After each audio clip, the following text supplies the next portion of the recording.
Sri Krishna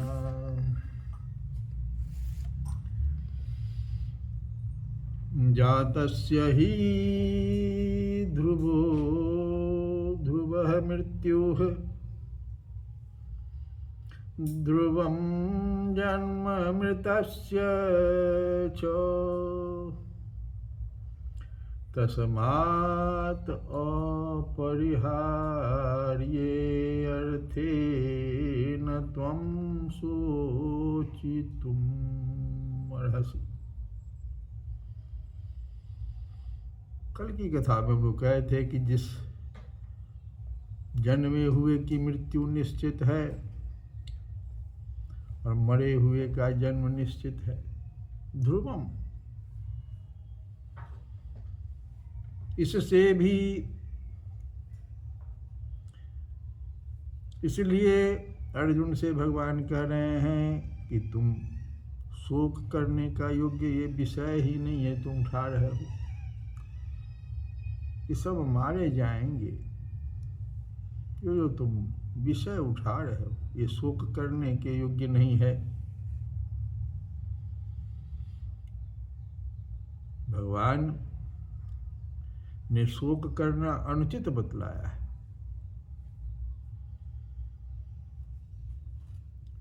जिसका जन्म हुआ है उसकी मृत्यु निश्चित है। ये तो ठीक है बात, क्योंकि जन्मा हुआ सदा नहीं रहता, इस बात को सभी जानते हैं। लेकिन यह बात कैसे कही कि अरे जो मर गया उसका जन्म निश्चित है, क्योंकि ये भी तो है बात शास्त्र में कि जो मुक्त हो जाता है उसका तो पुनर्जन्म नहीं होता। तो भगवान जो है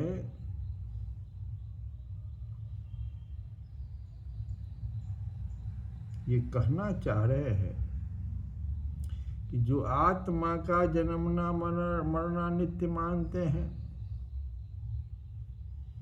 उनके मतानुसार जो मरण धर्मा है उसका जन्म होगा निश्चित ही है, क्योंकि उस मान्यता में किसी की मुक्ति नहीं हो सकती। मुक्ति आत्मा को जन्मने मरने वाला भी नहीं माना गया है। जन्मना मरना सब जो है अज्ञान जनित ही तो है। तो यहाँ जो तस्मात् फिर आया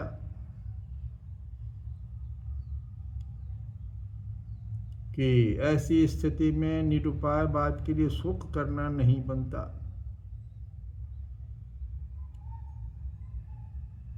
जो आत्मा को नित्य अजन्मा अविनाशी मानते हैं और जो सदा जन्मने मरने वाला मानते हैं, उन दोनों के मत से ही आत्मा के लिए शोक करना नहीं बनता।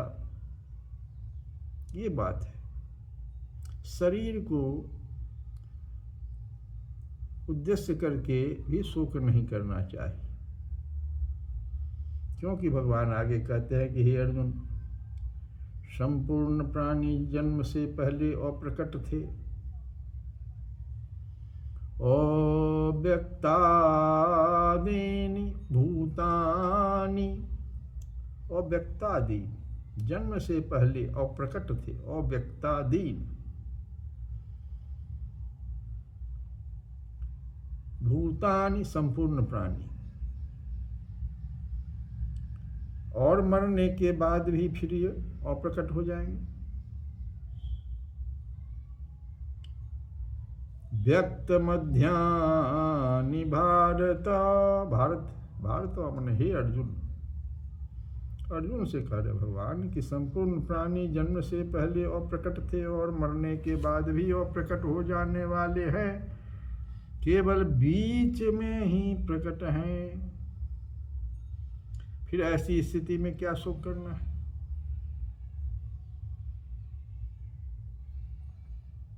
अव्यक्त निधता निधनानि एव तत्र का परिदेवना।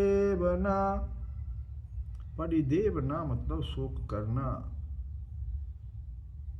तत्र का परिदेवना, ऐसी स्थिति में क्या शोक करना है? अव्यक्त मध्यानि, बीच में ही प्रकट है मध्यानि, फिर ऐसी स्थिति में क्या शोक करना है? तो आत्मा के लिए तो शोक करना नहीं है, और फिर पहले भी अप्रकट थे, मरने के बाद भी अप्रकट हो जाएंगे। फिर शोक क्या किस बात का? तो भगवान इस भाव को दिखला रहे हैं कि जिसके अंतःकरण में पूर्ण श्रद्धा और आस्तिक भाव नहीं होता, जिसकी बुद्धि शुद्ध और सूक्ष्म नहीं होता, ऐसा मनुष्य इस आत्म तत्व को सुनकर भी संशय और विपरीत भावना के कारण इसके स्वरूप को यथार्थ नहीं समझ सकता। ये आत्म तत्व को समझना अनधिकारी, जो अधिकारी नहीं है, अनधिकारी, उसके लिए बड़ा ही दुर्लभ है।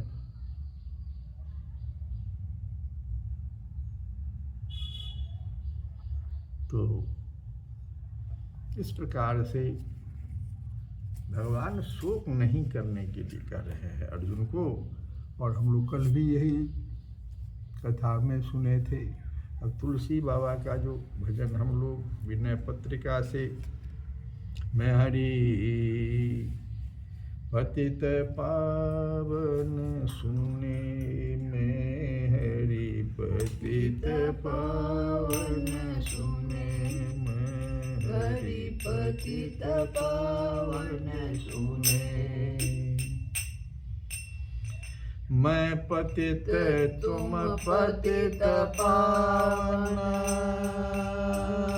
दो बालक बने, मैं हरि पतित पावन सुने, मैं हरि पतित पावन सुने।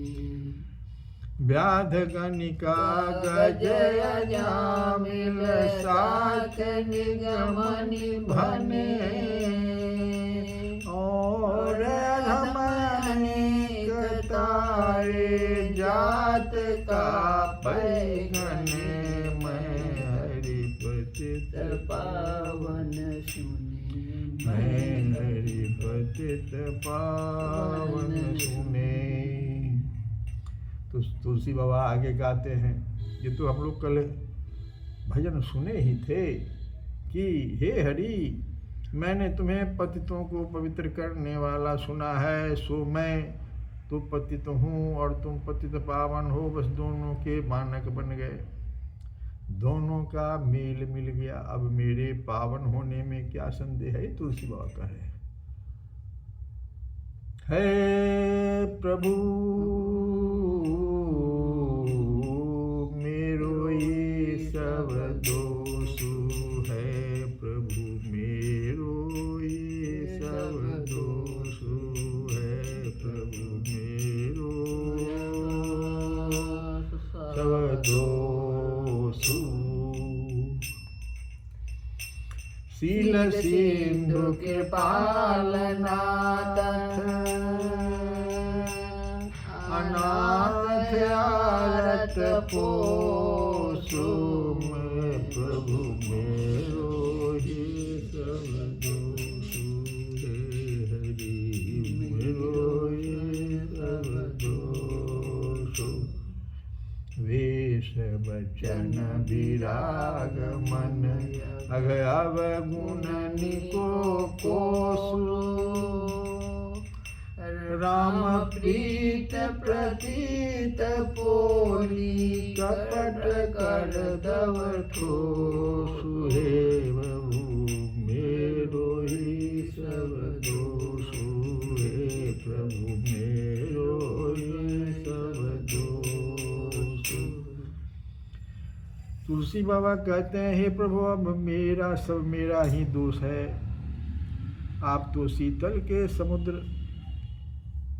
कृपालु अनाथों के नाथ और दीन दुखियों को पालने वाले पोषने वाले हैं।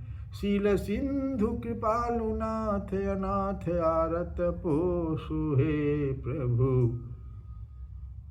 मेरो ये सब दोष।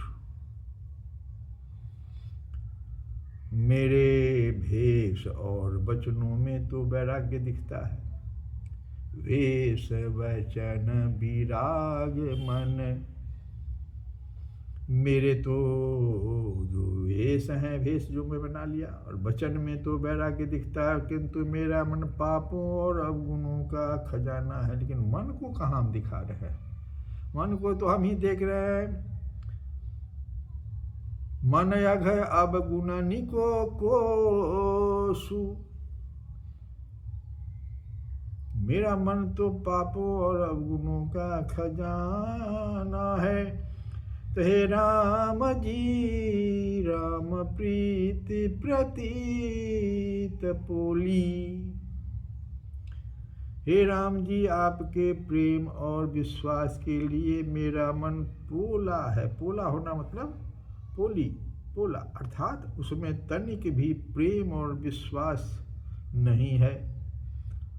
क्या तो कपट की करनी के लिए तो खूब ठोस है। कपट ही कपट भरा है। कपट कर तब ठोसू। राग रंग कुसंग ही सो साधु संगति रोसु। चहत के हरि जस ही सेई श्रृगाल ज्यों खरगोसु।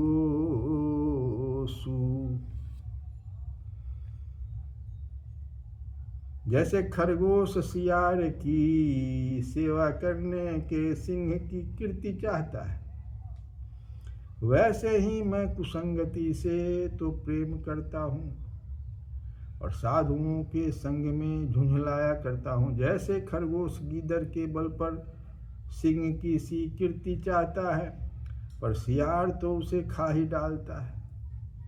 कीर्ति के बदले प्राण ही चले जाते हैं। इसी प्रकार जो कुसंग में पड़कर कीर्ति चाहता है, उसे कीर्ति का मिलना तो दूर रहा, उसके सद्गुणों का भी नाश हो जाएगा, जिससे बारंबार मृत्यु के चक्र में जाना पड़ेगा। हे प्रभु मेरो ही सब दोष। श्री कृष्ण गोविंद हरे मुरारे। हे नाथ